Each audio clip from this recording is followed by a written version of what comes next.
అలానే మిస్ రావు. ఆంధ్రప్రదేశ్ ముఖ్యమంత్రి చంద్రబాబు నాయుడు గారు సింగపూర్ వెళ్ళారు. 5 రోజుల పాటు ఆయన టీంతో ఉన్నారు. సింగపూర్ మీద ఎందుకు చంద్రబాబు నాయుడు గారికి ప్రత్యేకమైనటువంటి కాన్సన్ట్రేషన్ ఉంటుంది, ఎందుకు సింగపూర్ని మోడల్గా తీసుకోవాలని చెప్పేసి ఆయన అనుకుంటారు అనేది చాలా మందిలో చర్చ జరుగుతుంది.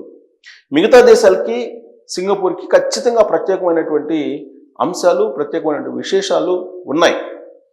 అందుకే సింగపూర్కి వెళ్తూ ఉంటారు. సింగపూర్ని మోడల్గా తీసుకుంటూ ఉంటారు చంద్రబాబు నాయుడు గారు.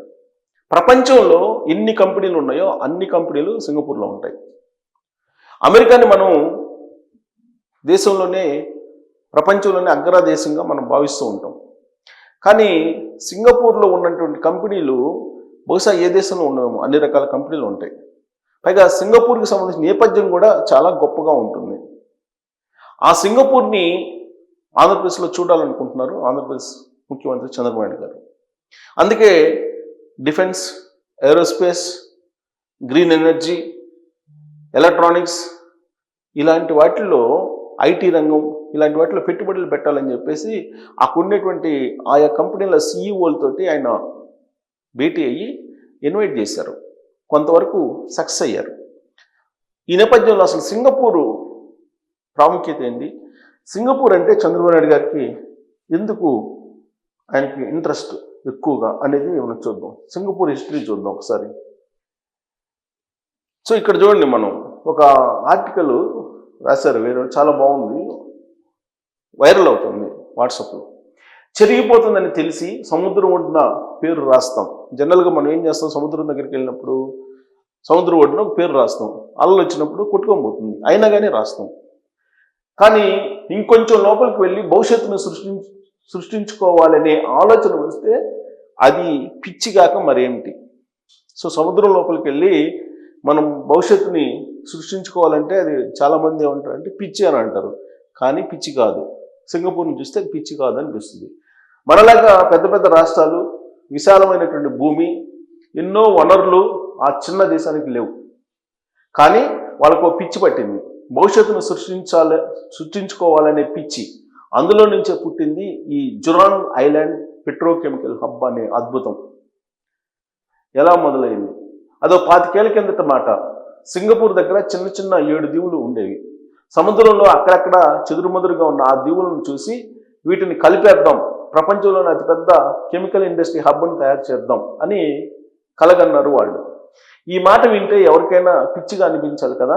చిన్న దీవులను కలిపి సముద్రం పక్కన పెద్ద పెద్ద ఫ్యాక్టరీలు పెట్టడం అంటే మామూలు విషయం కాదు. కానీ వాళ్ళు అనుకున్నారు, చేశారు. సింగపూర్ వాళ్ళు ఎంత పెద్దదంటే మొత్తం 7 చిన్న దీవులను కలుపుకుంటూ సముద్రాన్ని పూడ్చుకుంటూ వెళ్ళారు. సింగపూరు సముద్రాన్ని పూడ్చి కడుతూ ఉంటారు సింగపూర్లో నిర్మాణాలన్నీ. అదే దాని స్పెషాలిటీ. మొత్తం 7 చిన్న దీవులు ఉంటాయి, వాటన్నిటిని కలుపుతూ సముద్రాన్ని పూడ్చుకుంటూ వెళ్ళారు. దాదాపు 32 చదరపు కిలోమీటర్లు అంత పెద్ద విస్తీర్ణంలో ఇప్పుడు ఏమున్నాయో తెలుసా? ఎక్సోన్ మొబిల్, షెల్, BASF, డూపాంట్, ఇలా చెప్పుకుంటూ పోతే ప్రపంచంలోనే టాప్ 100 కంపెనీలు అక్కడ తమ ప్లాంట్లను పెట్టాయి. ఇదొక మామూలు ఇండస్ట్రియల్ పార్క్ కాదు, అదొక కెమికల్ సిటీ.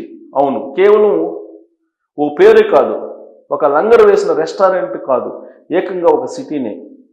ఏంటి స్పెషల్, ఎందుకు గొప్పది ఏంటంటే అదొక అనుసంధానించిన ఎకో సిస్టమ్. సింగపూరు అనుసంధానించిన ఎకో సిస్టమ్. ఇక్కడ కంపెనీలన్నీ ఒకదానికి ఒకటి కలిసి పనిచేస్తాయి. ఒక కంపెనీకి కావాల్సిన ముడి సరుకు ఇంకో కంపెనీ నుంచి పైప్ లైన్ ద్వారా వెళ్తుంది. ఇంకో కంపెనీ నుంచి వచ్చే వేస్ట్ వేరే కంపెనీకి రా మెటీరియల్ అవుతుంది. దాన్ని వాళ్ళు ప్లగ్ అండ్ ప్లే ఎన్విరాన్మెంట్ అంటారు. లోడింగ్ అన్లోడింగ్ల బాధ ఉండదు. దీనివల్ల వాళ్ళకు ఖర్చు చాలా తగ్గుతుంది, రవాణా సమస్య ఉండదు. ఎన్ని రకాల ప్రొడక్ట్ ఇక్కడ పెట్రోలు, డీజిల్ లాంటివి మాత్రమే కాదు, మనం వాడే సీడీలు, డివిడీలు, టీవీ ప్యానెళ్ళు, ఇంకా పసిపిల్లల డైపర్లు, ఇలా ఎన్నో రకాల కెమికల్ ప్రొడక్ట్స్కి కావాల్సినటువంటి బిల్డింగ్ బాక్స్ అక్కడే తయారవుతాయి. వాళ్ళ ప్రొడక్షన్ చూస్తే మైండ్ బ్లోయింగ్. డబ్బులు పంటను పండిస్తారు అక్కడ. మనం సాధారణంగా పంట పండించడం అంటే ఏ మినుములో, జొన్నలో, సజ్జలో అనుకుంటాం. కానీ అక్కడ డబ్బులు పండిస్తారు సింగపూర్లో. ఎలా పండిస్తారంటే వలలు వేసి చేపలు పట్టుకొని అమ్మడం కాదు, ఇక్కడ డబ్బులు పంట పండుతుంది. ఈ ద్వీపం పూర్వీకులైన మత్స్యకారులది కావచ్చు, కానీ ఇప్పటి వరకు 50 బిలియన్లకు పైగా పెట్టుబడులు వచ్చాయి. సింగపూర్ మ్యానుఫ్యాక్చరింగ్లో 25% కేవలం ఈ కెమికల్ సెక్టార్ నుంచే వస్తుంది. అంటే వాళ్ళ ఆర్థిక వ్యవస్థకు ఇది ఎంత ఇరుసుగా ఉందో అర్థం చేసుకోండి. దాదాపు 26,000 మంది టెక్నికల్ ఎక్స్పర్ట్స్ ఇక్కడే పనిచేస్తున్నారు. ఈ పరిశ్రమ వల్ల అనుబంధంగా లక్షల మందికి ఉపాధి దొరుకుతుంది. సముద్రపు రాళ్ళ కింద స్టోరేజ్. ఆసియాలోనే మొదటిసారిగా జురాంగ్ రాక్ కావెర్న్ అనే భూగర్భ స్టోరేజ్ ఇక్కడే ఉంది. సముద్రం కింద 130 మీటర్ల లోతులో రాతి గుహల్లో చమురును ఇతర కెమికల్స్ను నిల్వ చేసుకుంటారు. ఇదొక ఇంజనీరింగ్ అద్భుతం. ఇలాంటి అద్భుతాలు ఎన్నో చెప్పచ్చు సింగపూర్లో. అందుకే సింగపూర్ అంటే చంద్రబాబు నాయుడు గారికి ఒక మోడల్. పర్యావరణానికి పెద్దపేట. పెట్రోకెమికల్ ఇండస్ట్రీ అంటే కాలుష్యం అని మనం అనుకుంటాం, కానీ సింగపూర్ దీన్ని కూడా మార్చేసింది. వాళ్ళు సర్క్యులర్ ఎకానమీ అనే పద్ధతిని పాటిస్తారు. అంటే ఒక కంపెనీ వ్యర్థం ఇంకో కంపెనీకి వనరు. వేస్ట్ లేకుండా రీసైకిల్ చేసుకుంటూ పర్యావరణాన్ని కాపాడుకుంటూనే ప్రొడక్షన్ చేస్తారు. ప్రపంచానికి ఇదొక పెద్ద పాఠం. సింగపూర్ ఒక పర్యావరణ పెద్ద బాల శిక్ష. Global power house. కెమికల్స్ ఎక్స్పోర్ట్స్లో సింగపూర్ ప్రపంచంలోనే టాప్ 10లో ఉంది. అది చిన్న దేశం, కానీ టాప్ 10లో ఉంది. రోజుకు 1.1 మిలియన్ బ్యారెల్కి పైగా చమురును శుద్ధి చేస్తుంది. ఆసియాలో చమురు ప్రొడక్ట్స్ ఎగుమతిలో సింగపూర్ను ఎవరు అందుకోలేరు. ఆసియాలో ఇప్పుడు మన దేశం అంత ఉండదు, అది మన ఒక రాష్ట్రం అంత ఉంటుంది సింగపూర్. అలాంటిది అది అద్భుతాలు సృష్టిస్తుంది. ఆసియాలో చమురు ప్రొడక్ట్స్ ఎగుమతిలో సింగపూర్ని ఎవరు అందుకోలేరు. ఈ జురాంగ్ ఐలాండ్ కథ మనకు ఏం చెప్తుందంటే, వనరులు లేకపోయినా, విశాలమైన భూభాగం లేకపోయినా, దూరదృష్టి, కఠోర శ్రమ, అద్భుతమైన ప్లానింగ్ ఉంటే ఒక చిన్న దేశం ఎలా ప్రపంచంలోనే గొప్ప ఎకనామిక్ పవర్ హౌస్గా మారగలదో చూపిస్తుంది. తర్వాత మన కళల సంగతి. తీర ప్రాంతంలోని కాకినాడ, మచిలీపట్నం, కృష్ణపట్నం పోర్టులను కలుపుతూ పారిశ్రామిక లాజిస్టిక్ కారిడార్ ఏర్పాటు చేయాలని కలలుగంటున్న ఒక దార్శనికుడు ఇవాళ సింగపూర్లో పర్యటించి జురాంగ్ ఐలాండ్ను నిశ్చితంగా చూసి అధ్యయనం చేశారు. సో ఆ జురాంగ్ ద్వీపం నుండి కనీస ఇన్స్పిరేషన్ తీసుకుంటే లాజిస్టిక్ కారిడార్ మనం సాకారం చేసుకోవచ్చు. సో కాబట్టి ఆలోచనలు పిచ్చివి కాదు. సో ఆలోచనలు ఎప్పుడు కూడా అద్భుతాలను సృష్టిస్తాయి.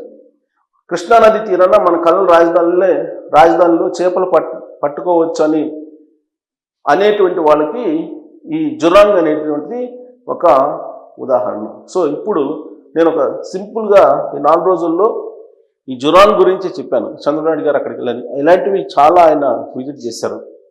అనేక అద్భుతాలు సింగపూర్లో ఉన్నాయి. అందుకే సింగపూర్ని మోడల్గా చేసుకొని అసలు సింగపూర్ని డైరెక్ట్గా ఆంధ్రప్రదేశ్లో భాగస్వామి చేయాలని చెప్పేసి ఆయన భావించారు. కానీ సింగపూర్ కన్సార్టియం ఎప్పుడైతే రద్దయిందో దాంతో భాగస్వామ్యం అనేది తీగిపోయింది.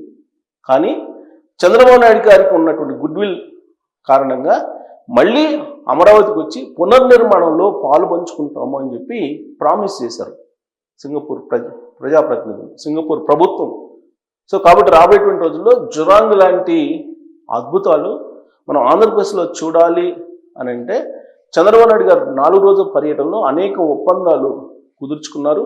మరికొన్ని పైప్ లైన్లో ఉన్నాయి. ఇవన్నీ వర్కౌట్ అయితే ఖచ్చితంగా చంద్రబాబు నాయుడు గారు సింగపూర్ మోడల్లో ఆంధ్రప్రదేశ్ని అభివృద్ధి చేయగలరు. అందుకే సింగపూర్ మోడల్ని ఆయన ఎక్కువగా ఇష్టపడుతుంటారు. మరి సింగపూర్ మోడల్ ఏంటనేది నేను మీకు వినిపించాను కదా, జురాంగ్ది. అలాంటి అద్భుతాలు మనం ఆంధ్రప్రదేశ్లో సృష్టించగలమా, ఆంధ్రప్రదేశ్లో అసలు చేయగలమా ఉండేటువంటి రాజకీయ వాతావరణంలో అనే దాని మీద మీరు కామెంట్ చేయొచ్చు. Thank you.